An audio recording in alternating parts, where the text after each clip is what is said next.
अज्ञान तिमिरान्धस्य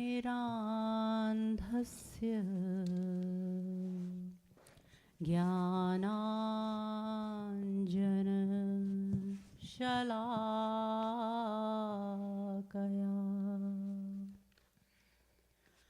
चक्षुरुन्मीलितं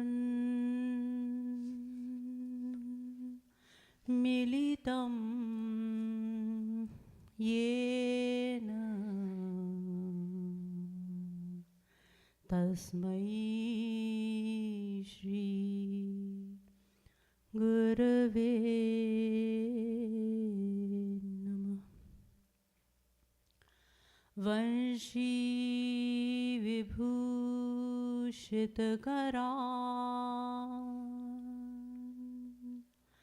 नवनीरदाभा पीताम्बरा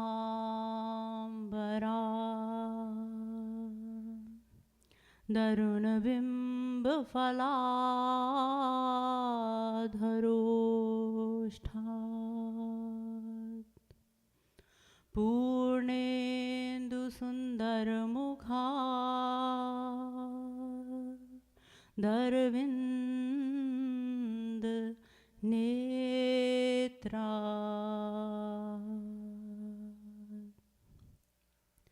कृष्णात् परं किमपि तत्त्वमहं न जाने। नमः कमलनापादाय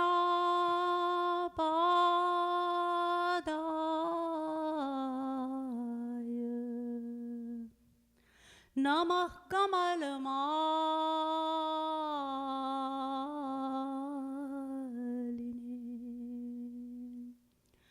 नमः कमलपादाय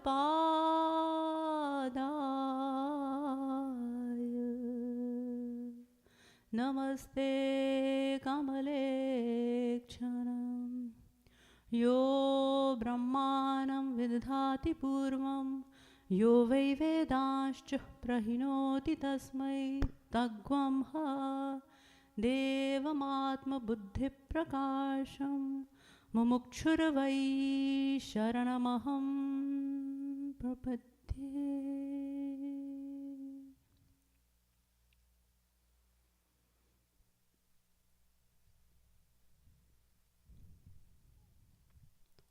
Seekers of divine bliss,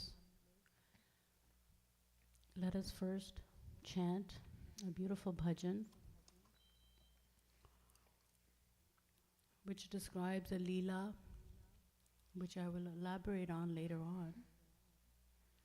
But for now, let us chant a few lines.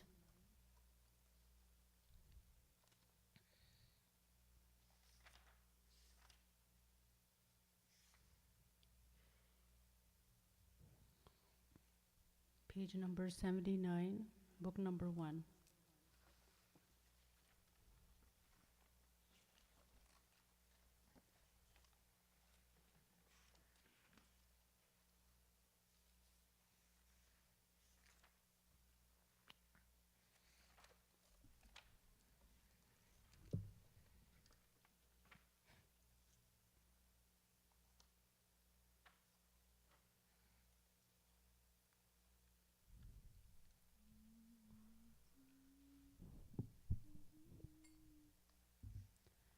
Udho भली करी तुम आए।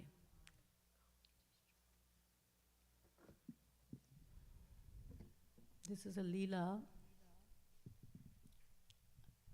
that took place when Lord Krishna sent Uddhav to Vrindavan in order to give knowledge to the gopis, the knowledge of Brahm, when the gopis were suffering in Virha, in separation from Shyam Sundar. So, Udho bhali kari tum aaye.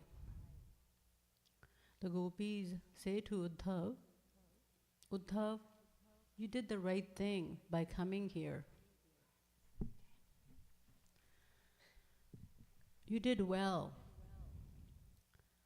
by coming to us.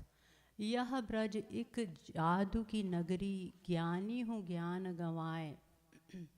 This Braj, this land of Vrindavan, is a magical land where great men, great jnanis, lose their knowledge. They come here to forsake their knowledge. Shri Yut Karan Param Hansan Kaha Yah Braj Hari Prakataye. This Braj was manifested, was created by God in order to give bliss of divine love, the sweetest nectar of godly bliss, divine love to the Paramhansas, those who worship the formless God and they deny the personal God, God with name and form. O Uddhav, नीरस ज्ञान सरस करिवे को Madhav tohi pathaye.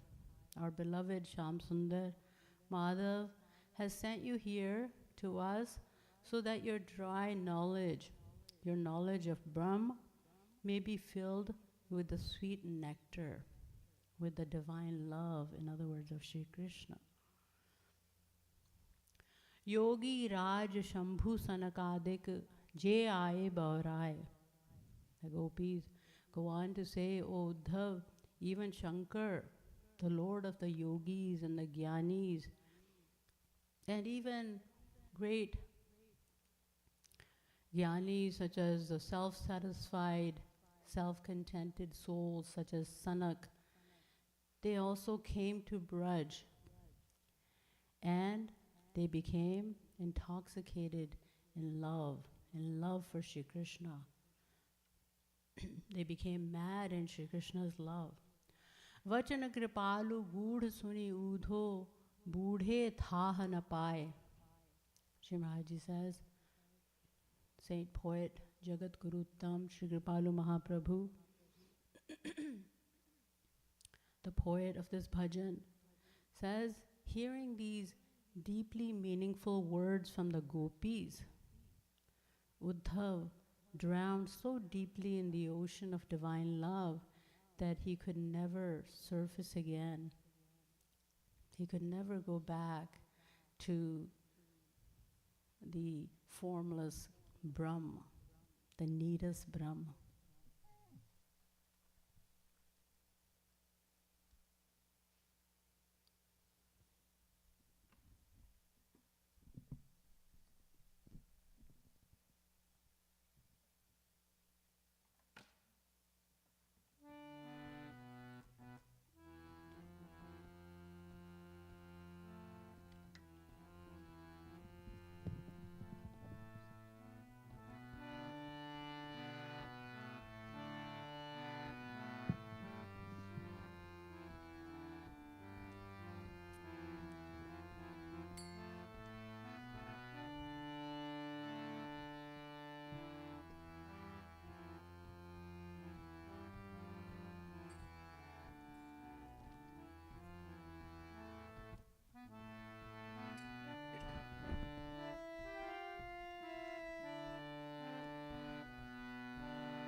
भली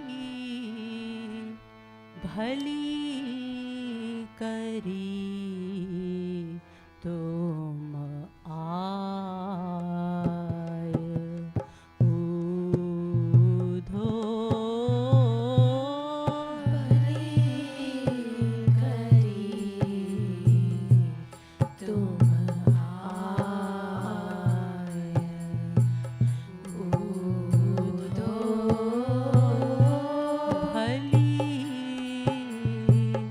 भली करी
यह ब्रज एक जादू की नगरी, यह ब्रज एक जादू की नगरी, यह ब्रज एक जादू की नगरी, यह ब्रज एक जादू की नगरी, ज्ञानी हूँ ज्ञान गवाए ऊधो, ज्ञानी हूँ ज्ञान गवाए ऊधो, ज्ञानी हूँ ज्ञान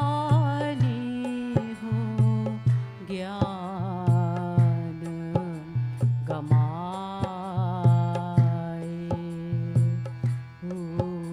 ऊधो,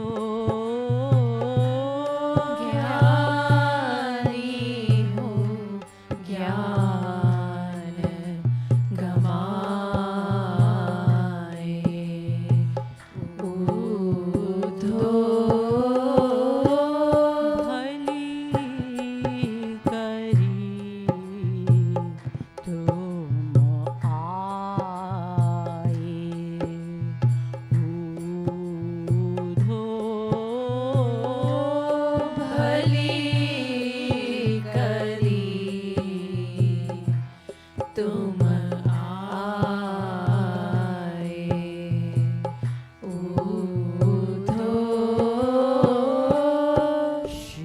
श्रीयुत करन परम हंसन कहाँ, श्रीयुत करण परम हंसन कहाँ, श्रीयुत करन परम हंसन कहाँ, श्रीयुत करण परम हंसन कहाँ, श्रीयुत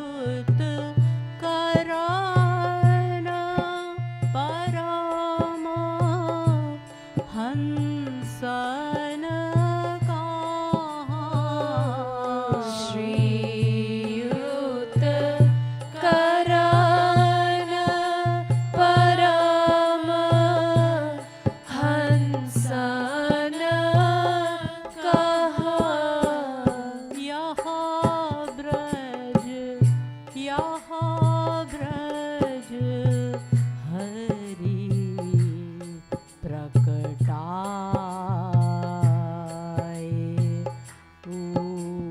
ऊधो, यह ब्रज हरि प्रकटाए ऊधो, यह Braj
So before I describe this Leela, or any other Leela for that matter, let us reflect on the philosophy that will lead us to this Leela, and then we will enjoy the Leela much more.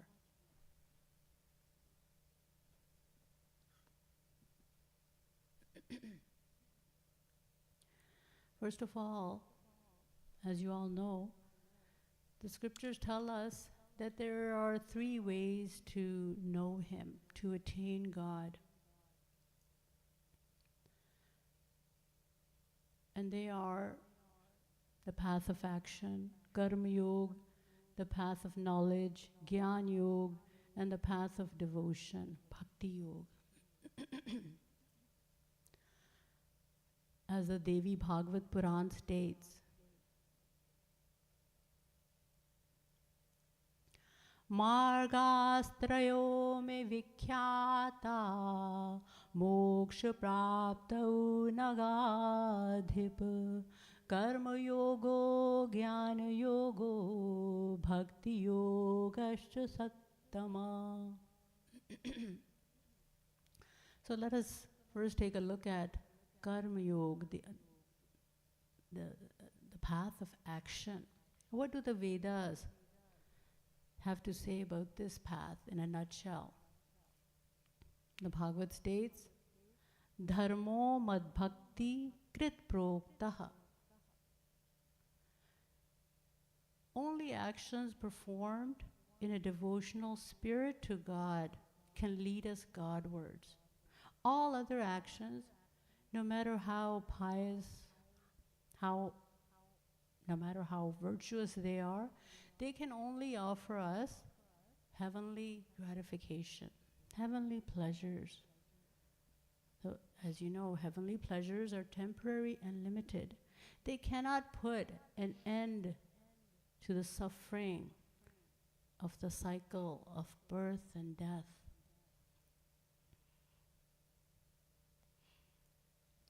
And furthermore, the scriptures tell us that even a properly performed ritual, Vedic ritual, such as a yajna or any other form of worship, is worthless. First of all, a yajna in this age is not possible. But suppose if it does become possible even then, or any other form of worship, is worthless if it does not produce love for God in your heart. Vedavyas beautifully defines the term karma in 1/4 of a sentence, in 1/4 of a Sanskrit shlok. He says, Tat karma haritosham yat. Karma is that which conduces to the pleasure of Shri Hari, which leads to give pleasure to God. In other words, only actions performed in a devotional spirit, in a devotional service to God in order to please Him, to serve Him, are true actions, are true karma.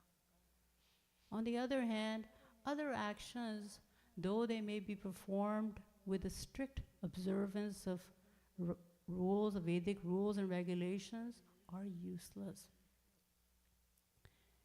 if they are devoid of devotion to God.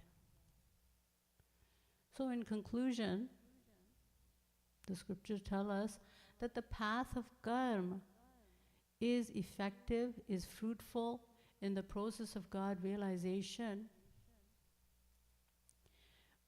only when it includes devotion to God.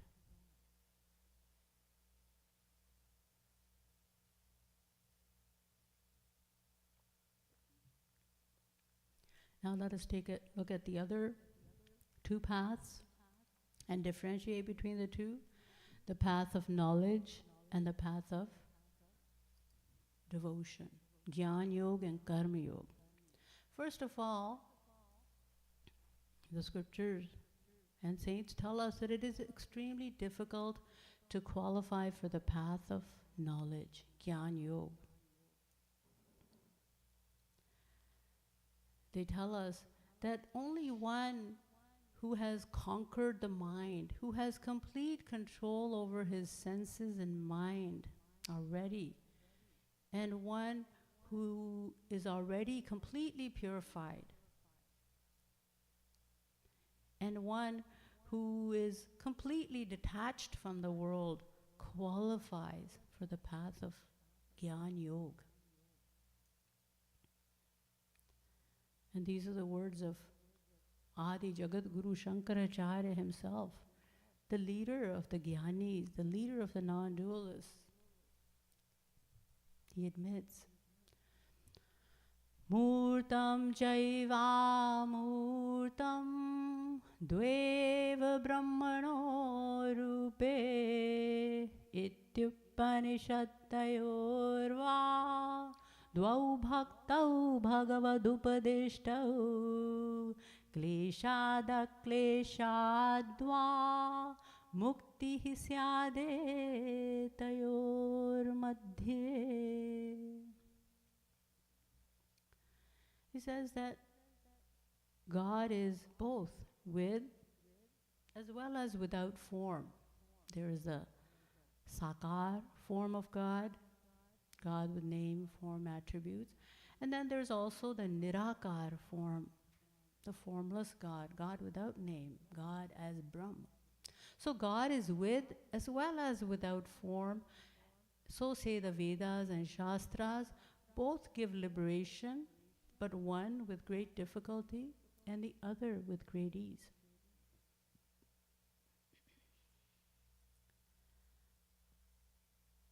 And most importantly, the scriptures reveal to us through logic and through examples, through leelas of these great jnanis, great jnana yogis, who were forcibly attracted to the personal God.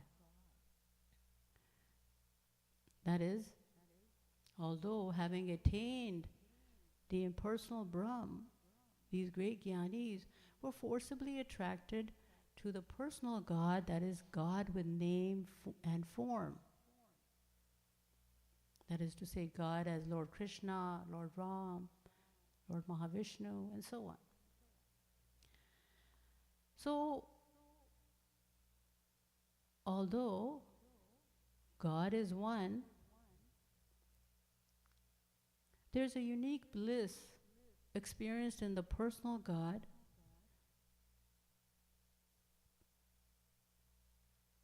whom the devotee worships, whom the bhakti yogi worships, and this bliss is absent in the impersonal Brahm, God without name and form, worshipped by the jnani. Let us understand it in this way. Although the individual soul is an eternal fraction of God, there's a unique bliss in loving devotion to God and maintaining a separate identity from God. And this bliss cannot be experienced by merging into Him, as in the case of a jnani. A jnani worships God with the aim to merge into Him, to become one with Him. For example, to give you an idea, there used to be a tradition in India that if a new bride and her groom were sitting in the midst of their elders and other family members, they would not look at each other openly. The bride's face would be partially covered by her veil, and she would shyly glance at her husband from behind her veil. She would be very careful not to let anyone see her glancing at her husband, and would quickly lower her eyes after every quick glance. This is a unique pleasure experienced in this way, which is available to the devotee. which is not available to the Jnani. We also read in the Ramayana, there's a wonderful episode. In the Ramayana we read that once Ram, Lakshman and Sita were passing through a village during their banvas, during their exile period, and the women in the village asked Sita ji about the two men accompanying her. Sita ji pointed to Lakshman and replied in a normal way that he is her brother-in-law. But when she was asked to identify the other gentleman, what did she do? She was silent. Kanjana manju tiriche nanani nij pati kaheu tinahi siya senani. Her shy demeanor and her Lord eyes were indication enough of her relationship with Lord Ram. Now, we may say, but why does Sita ji not just say straight out that he was her husband? But you see, there's a unique visual pleasure in her shyness and in the way she hid her face with the edge of her sari in the form of a reply. So this is the unique bliss of devotion experienced by the devotee through all the senses. And this bliss cannot be experienced by the Jnani. Now, as I said, there are many, many such leelas, such examples of great Jnanis, even those great Jnanis who had attained the bliss of the impersonal Brahm were forcibly attracted to the personal form of God. So let us take a look. As you know, in Hinduism, we have the cyclic age of the 4 yugas. In Hindu cosmology, we have the cyclic age, which lasts for 4,320,000 years. So one cycle of 4 yugas, Satyug, Treta Yug, Dwapar Yug, and Kali Yug. It contains the 4 cycles, repeats the 4 cycles. So let us begin with the foremost age, that is Satyug. This is, so in the very beginning, in Satyug, the most prominent, the most renowned self-realized souls of this age were the 4 sons of Brahma, Sanak, Sanandan, Sanatan, and Sanat Kumar. These 4 sons of Brahma were self-realized right from birth, and they always remained 5 years old. They traveled through the sky's paths, distributing the profound, the unfathomable knowledge of the Vedas, releasing such vibrations in the air, and only the great rishis, the qualified intellectuals souls were able to receive them. So once these 4 sons of Brahma, Sanak, Sanandan, and Sanatan, and Sanat Kumar, went to the divine abode of Vaikunt, went to see Lord Mahavishnu, the abode of Vaikunt. And what happened there? It's described in the Bhagavad. As they prostrated themselves, as they did Sashtang Pranam at the lotus feet of the Lord, they inhaled the fragrance of the divine fragrance of the sacred tulsi leaves offered at his lotus feet, that were lying at his lotus feet. And as soon as they inhaled this fragrance, they immediately renounced the bliss of the impersonal Brahm.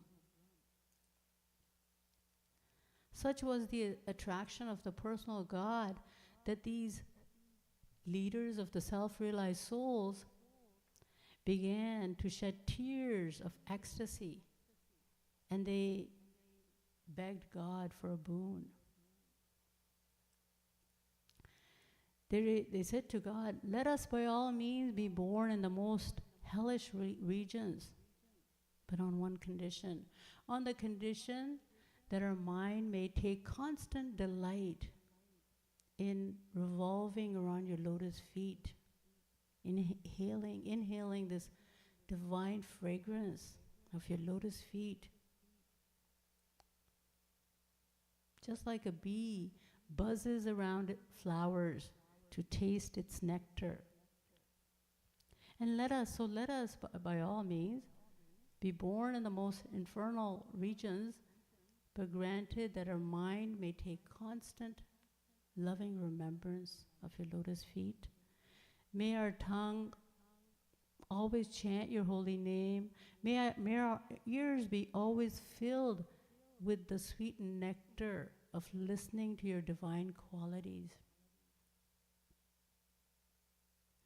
So even the self-realized souls, these great self-realized souls, even after having attained the bliss of the union of the self with the Supreme Self, with the Supreme Absolute, these leaders of the great Gyanis are praying for the attainment of divine love. And in order to attain it, they're even willing to reside in hell. What does this imply? If not, that the bliss of the personal God has greater sweetness than the bliss of the impersonal Brahm.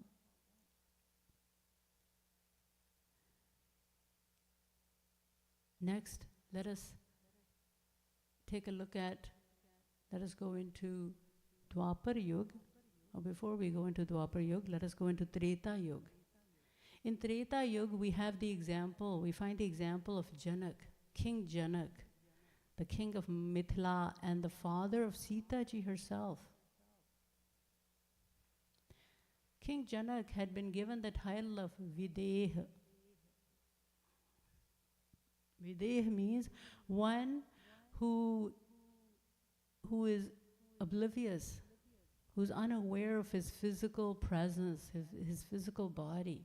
In other words, he was such a great Jnani, such a Paramhans, always immersed in the bliss of the impersonal Brahm.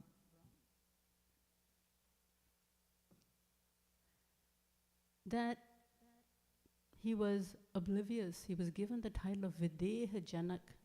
There are many great stories in the scriptures about his great detachment from the world, from his wealth, from his kingdom, from his family, etc. But even this great self-contented, most self-satisfied Janak, it is said, was forcibly attracted by the extraordinary, transcendental beauty of Shri Ram.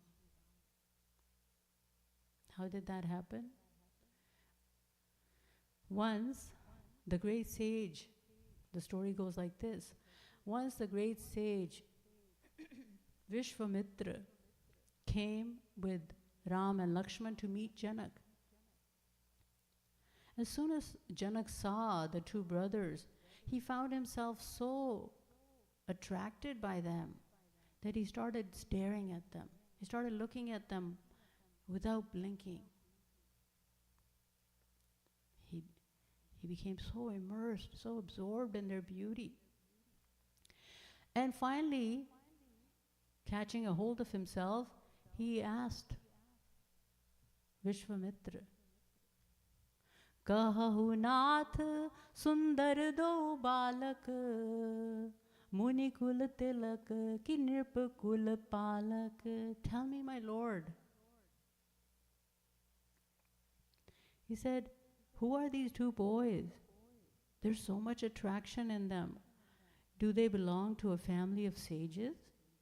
Or are they of a royal descent? There's so much attraction in them that it seems that God himself, that Brahm himself, whom the Vedas describe as Neti, Neti, he's not like this, he's not like that. In other words, the Vedas fail to describe the Supreme Personality of God, and they say Neti, Neti. So it seems that the Supreme Brahm himself has appeared in the form of these two boys.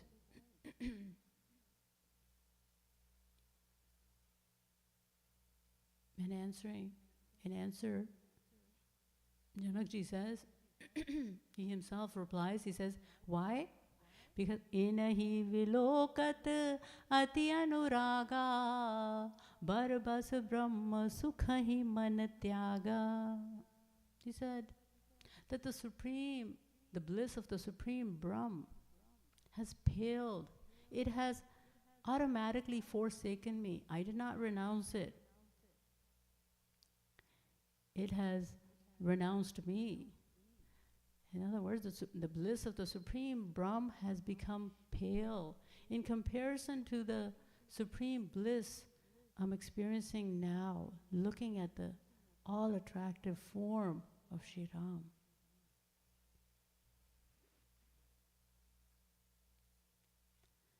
Such is the unique bliss of loving God in the personal form. Next, the next self-realized soul we will look at is Uddhavji Maharaj, as we were chanting this beautiful bhajan. Uddhav was the leading jnani in the age of Dwapar, and he had the greatest fortune of being a friend of Lord Krishna in Mathura. It was then, although Uddhav possessed great knowledge of the impersonal absolute, and yet Lord Krishna, being his friend, wanted him to attain the highest bliss. So it was then that he was sent to Gokul, to Vrindavan. So in order for Lord Krishna to do this, Lord Krishna came up with a scheme. He adopted roundabout means. He called Uddhav and asked him, told him to go to Gokul in order to give knowledge of Brahm to the illiterate gopis who are suffering intensely due to separation from him. Uddhav, go to Vrindavan and give this great knowledge that you possess. Don't let it go to waste. Impart this knowledge of Brahm to these illiterate milkmaidens who are suffering in separation from me. So Uddhav, as you know, the Jnanis believe the soul to be Brahm. They worship the soul as Brahm. Aham Brahmasmi, Aham Brahmasmi. They chant, I am Brahm, I am Brahm, Brahm I am bliss, bliss I am. The followers of Adi Jagadguru Shankaracharya, the leader of the non-dualists, and so the great Jnanis, out of the three eternal entities, that is God, the individual soul, and Maya, they accept only God to be real. According to them, everything that exists is God. We, the individual souls, are also God. And Maya, this material world, the product of Maya, is just an illusion. So they chant, Aham Brahmasmi, Aham Brahmasmi.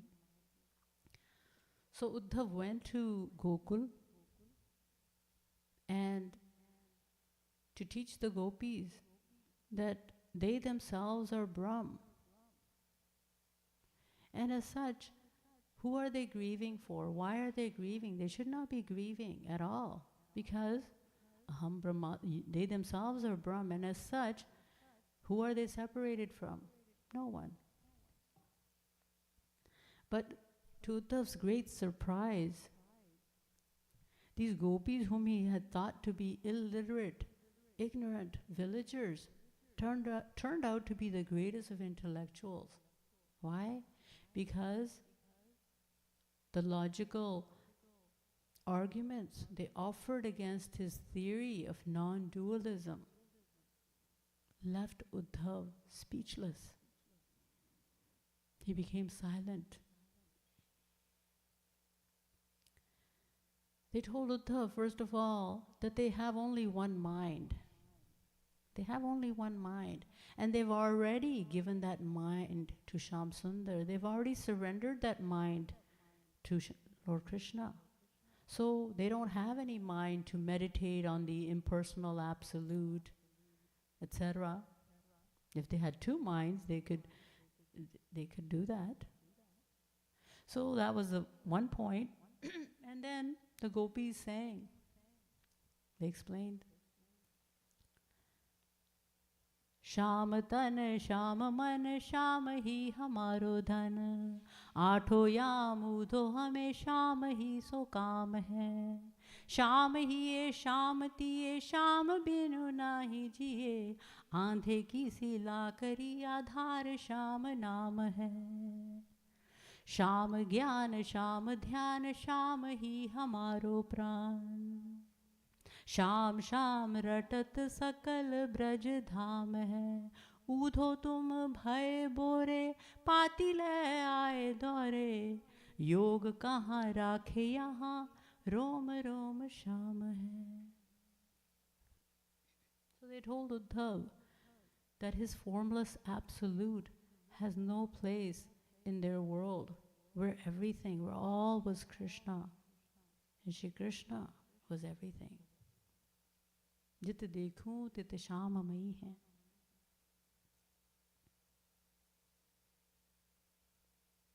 Seeing this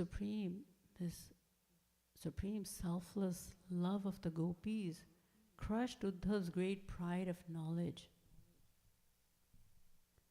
And this is exactly what Lord Krishna wanted. He wanted Uddhav to give his knowledge to the gopis. In other words, to give away his knowledge to the gopis and in turn attain supreme devotion, supreme love, divine love. So through the gopis, Uddhav was blessed with divine love, supreme divine love, which is present, which is attainable and present only in the personal God. So therefore, upon returning to Mathura, Uddhav asked for the following boon. He prayed to Shri Krishna in the following way.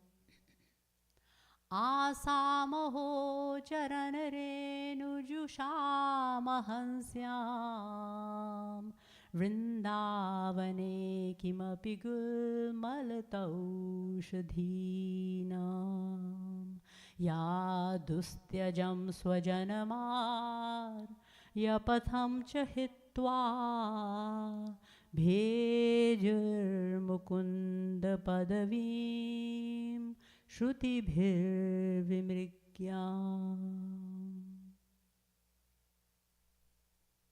Bhagavad.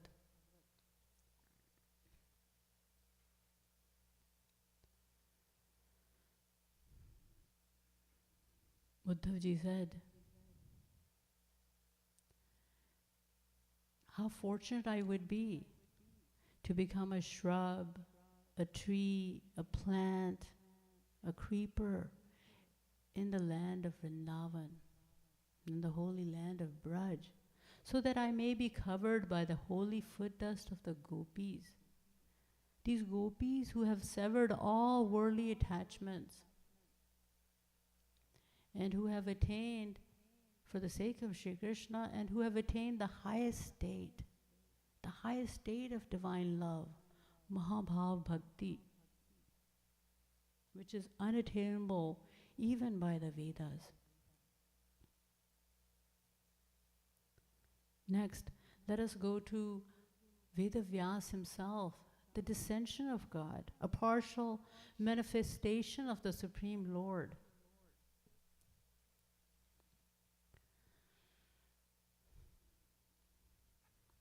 As you must know, that it is Vedavyas who has authored all the Vedic scriptures, if not all, a majority of them. It is Vedavyas who classified the Vedas into 4 parts. thinking the Veda, the knowledge of the Vedas, Vedic knowledge to be so complex and so difficult for the ordinary person to comprehend, to grasp. He divided the Vedas into 4 parts. He has written many scriptures. He wrote the Mahabharata and many other scriptures, but he was not satisfied. He was not satisfied until he wrote the Bhagavad, which depicting all the divine leelas, the divine pastimes of Lord Krishna.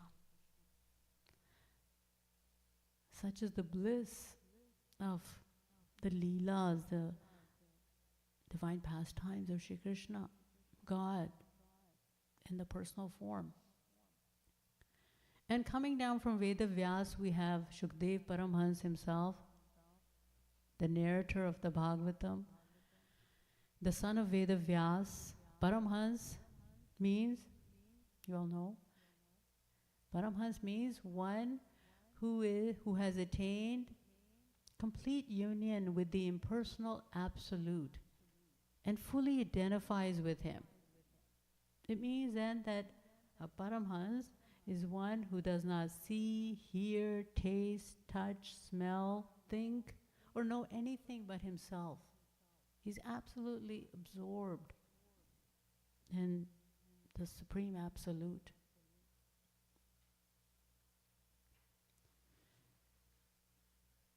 But the same Shukadev Paramhans was brought out of his trance, his deep samadhi, his nirvikalp samadhi. How? By simply hearing a shlok from the Bhagavatam, from one of the disciples of his own father, Vedavyas. He was brought out of his trance. And if we listen to this shlok, and if this verse, first of all, let me explain that it described the merciful, the causelessly merciful nature of Shri Krishna. Aho bakiyam stanakalakutam jighansaya payayadapya sadvi lebhe gatim dha triuchitam tatonyam kam vadayalum sharanam brajema. Bhagavad 3.2.23. This shlok depicts how the wicked Putna was sent by Kunj to suckle the divine baby Krishna poisoned milk in an attempt to kill him. However, Lord Krishna killed her instead, and thereafter he sent her to his divine abode, Golok. He gave the explanation that he gave the excuse as to why he did that. He said that since he had drunk her milk, she was now like a mother to him. So he gave her residence in his divine abode, Golok, despite the fact that she had come with the intention of killing him. So hearing this merciful, the nature of Shri Krishna as being so causelessly merciful, Shukdev Paramhans was brought out of his trance, and coming out of his meditation on the impersonal absolute, the impersonal Brahm, he went straight to his father, Vedavyas, and listened to the sweet pastimes of Shri Krishna, sweet pastimes of the personal God in the form of Shri Krishna from the Bhagavad.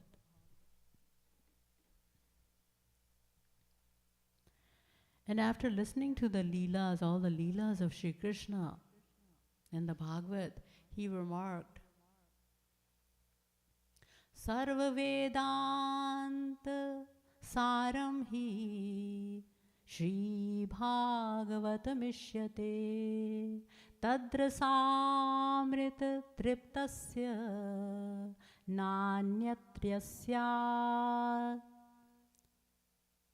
Dhriti Kvachit. Bhagavad 12, 13, 15. Bhagavad. Shukdev Paramhans remarked that the glorious Bhagavad, the scripture, Bhagavad is the most glorious scripture. So he said that the Bhagavad contains the essence of all the scriptures.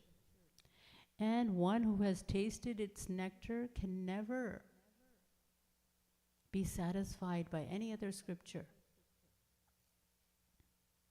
Such is the bliss of the personal God. In other words, there's nothing beyond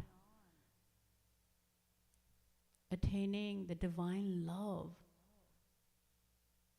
of Shri Krishna's name, form, qualities, pastimes, and his divine abode. There's nothing beyond it. That is the ultimate, the highest godly bliss.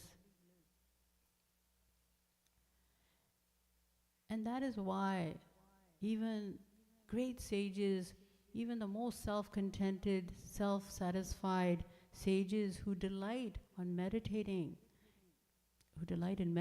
on the self, are forcibly attracted to the personal God. Even they who have attained the bliss of the union of the impersonal Brahm, as in the case of Shukdev, Paramhans, Sanak, Sanandan, Sanatan, and Sanat Kumar, all these great Gyanis, Paramhansas, even they desire devotion to the personal form of God, desire to practice devotion to the personal God in order to experience greater sweetness, greater bliss, the bliss of divine love, Divya Premanand. So this is the unique bliss of devotion, bhakti, devotion or love, which is of the personal God. And this bliss is not available to the Jnani. And therefore understanding this, you must understand the importance, the significance, and the supremacy of bhakti, devotion, as being the essence of all spiritual paths, because it renders the sweetest godly bliss, divine love, Divya Premanand. So for that reason, all these great jnanis, they forsake their knowledge to taste that nectar of divine love bliss. So with these words, Bole Vrindavan Bihari Lal Ki Jai. We have a few minutes, so we'll sing the remainder of the bhajan.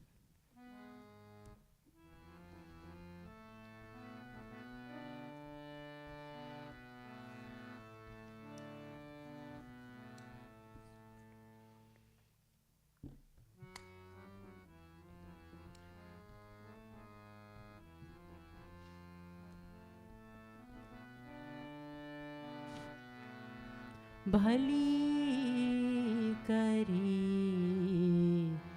तुम आए उधो भली करी तुम आए उधो भली करी तुम आए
श्रीमद सदगुरु सरकार की जय। लाडली लाल की जय। श्री कृपालु धाम की जय। श्री राघवेंद्र सरकार की जय। युगल कुंज की जय। जय जय श्री राधे जय